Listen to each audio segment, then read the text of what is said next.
a kwanakin baya a daidai wata gaba an samu wani kikikaka a daidai lokacin da aka samu sabuwar gwamnati a tarayyar Najeriya, kuma gwamnati ta ƙara kudaden makaranta a dukkanin makarantu na gwamnatin tarayya, wato kama da jami'o'i da kwalejojin ilimi da na technology, Federal College Technicals.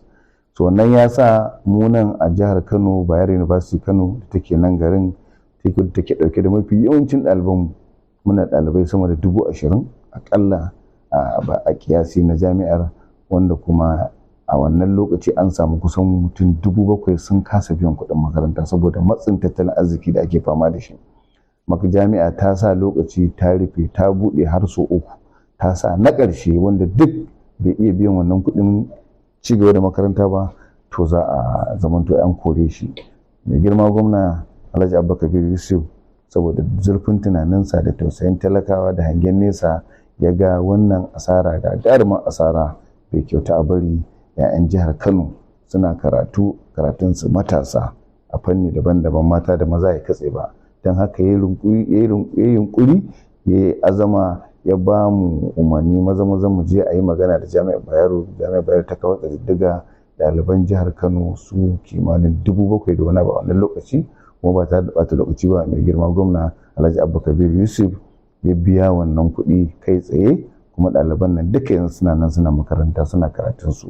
Muna so mu ƙara amfani da wannan dama mai masa godiya, mu jaddada godiya da ya masa addu'a. Mai girma gwamna Allah ya saka da alkhairi da wannan aikin alkhairi da aka yi. To kuma ana cikin wannan tafiya sai aka sake samun irin wannan yanayi. To wannan karan ma ya mafi wancan, domin Jami'ar Bayero duk da dai anan akwai yawan ɗalibai, to yanzu an samu makarantu akalla guda 12 waɗanda su ma an so irin wannan gabar. Kudaden makaranta sun karu, an shiga matsi na tattalin arziki, kuma makarantun nan sun sa lokaci sun buɗe sun rufe su ma, gashi nan gadan asara ta to mana na ɗalibai sama da guda 24,651. Wannan makarantu waɗanda ɗaliban Kano suke ciki kuma suke fuskantar wannan barazana su ne makarantu kamar irin ta makarantar koyon dabarun aikin gona da ke nan Kano ta Hotoro, wato Federal College of Agricultural Produce Technology FCAT Hotoro. Akwai Abubakar Tafawa Balewa University da ke Bauchi, akwai Jami'ar Maiduguri, University of Maiduguri, akwai Federal University Gusau, akwai Federal University Dutsen ma da ke Katsina State, akwai Federal University Dutse da ke Jigawa nan state makotanmu, akwai kuma Federal Sule Lamido University da ke Kafin Hausa ta gwamnatin jihar Jigawa, akwai Ahmadu Bello University da ke Zaria, akwai Federal University Kashere wato wadda ke Gombe State, akwai kuma nan Federal College of Education da ke nan Kano FCE Kano, akwai Usman Danfodiyo University Sokoto wacce ke jihar garin Sokoto, akwai Umar Musa Yar'adua University da ke Katsina. Waɗannan makarantu guda 12 mun nemi bisa sahalewa da umarnin mai girma gwamna, hukumar mu ta scholarship board mun nemi ta ba mu tsiddigan ɗaliban jihar Kano da suke cikin wannan makaranta kuma suke fuskantar wannan matsala ta kasa biyan kuɗin makaranta, wanda sakamakon rashin biyan kuɗin makarantar nan kora ce daga makaranta, yana nufin karatunsu ya tsaya cak, kuma ba a san irin yanayin rayuwar da za su shiga masaguwa ba. To su ne kamar yadda na faɗa, jillarsu ta kama mutum 24,651, kuma kuɗaɗensu na biyan musu kuɗin makaranta duka da muka jimla ya haura miliyan 1,000 da 334,155. So muna so mu yi amfani da wannan dama mu sanar da iyayen yara na wannan makarantu da su kansu ɗaliban da hukumomin wannan makarantu, duk da mun sanar musu, mun aika musu a rubuce, mun tura wakilanmu sun yi magana da su cewar daga gobe Talata 12 ga wannan wata na 3 shekarar 2024 a jami'anmu na hukumar Kano State Scholarship Board za su tafi, wasu matan yau da yamma ɗin za su bar gari, za su tafi wannan makarantu guda 12 domin aikin tantance wannan ɗalibai, su tabbatar da wannan tsididdiga da aka bamu shin gaske ne 'yan kanan ne ko akwai kurakurai a ciki. To in Allah ya so yarda za su yi wannan aiki na kwana 3, Talata, Laraba, Alhamis, duka za su dawo mana zuwa Juma'a.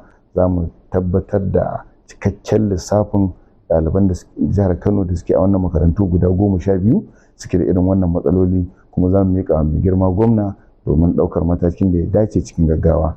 Amma dai tuni mun sanarwa da waɗannan makarantu cewar in dai ɗalibi ne ko ɗaliba 'yan jihar Kano, to mai girma gwamnan jihar Kano Alhaji Abba Kabir Yusuf, ubansu babansu, ya ce a gaya musu, kuma mun sanar musu a rubuce, mun gaya musu da baki cewar kada a hana kowane ɗalibi na jihar Kano shiga aji ko shiga tiyata a lab ko wani project yaro zai rubuta ko yana rubuta, a dakatar da shi, a bassu su ci gaba. Mai girma gwamna babansu ya tabbatar da zai biya musu wannan kuɗaɗe nan ba da ɓata lokaci ba. Kuma kowa ya sani, ko makiyin mu ko makiyin gwamnatin mu ko makiyin jagoran mu ya san cewar wannan tsari ƙarshen gwamnati Alhaji Abba Kabir Yusuf magana ake guda ɗaya. Duk magana da aka yi ta kwankwasiya, to insha Allah a kanta ake, za a tabbatar da ita. Haka tarihin yake tun daga kafuwar wannan tafiya zuwa wannan yanzu. Mune Allah godiya da ya ɗora mu a kan tsari na gaskiya. Allah ƙara tabbatar da mu akan wannan tsari na gaskiya. To akwai kuma saƙo mai matuƙar muhimmanci bayan wannan saƙo. Wannan shine saƙo kashin farko. Saƙo na biyu shine muna so a madadin gwamnatin jihar Kano mu sanarwa da dukkanin iyayen yara da ke wannan faɗin jihar tamu da kuma su kansu ɗalibai da hukumomin makaranta cewar shi wannan wato scholarship, wato ko mu ce palliative scholarship, taimako na gaggawa a intervention kenan da aka samu ko aka samar daga jami'ar Bayero da kuma za a samar yanzu ga wannan makarantu 12 da suka rage. Taimako ne amma ba mai ɗorewa ba. Abu ne wanda gwamnati ba za ta iya ɗaukar ragamar cewar dukkanin ɗalibanta da suke ko'ina a faɗin Najeriya idan lokaci za ta biya musu kuɗin makaranta ba. Wannan gwamnati ita taimakawa take, aiki ne na iyayen yara da sauran mutane masu kishin ƙasa a ko'ina suke. Don haka muna sanar da iyayen yara da makarantu da ɗalibai cewar wannan shine kashi na ƙarshe. Daga wannan karo gwamnati za ta ci gaba da tsari na ba da tallafi a matsayin gwamnatin jihar Kano mai kishin harkar ilimi, wanda kowa ya sani wannan gwamnati magana ilimi ita ce na ɗaya, ita ce na biyu, ita ce na uku, wasu ma suna cewa har na 7 magana ilimi ce a gaban wannan gwamnati. To don haka daga wannan karan an tsaya da wannan taimako na gaggawa, domin abu ne ba wanda ba za a iya ɗora. Yanzu magana ake ta kaɗan daga cikin da suka kasa biya, ga kuɗi maƙudai, ga yawansu.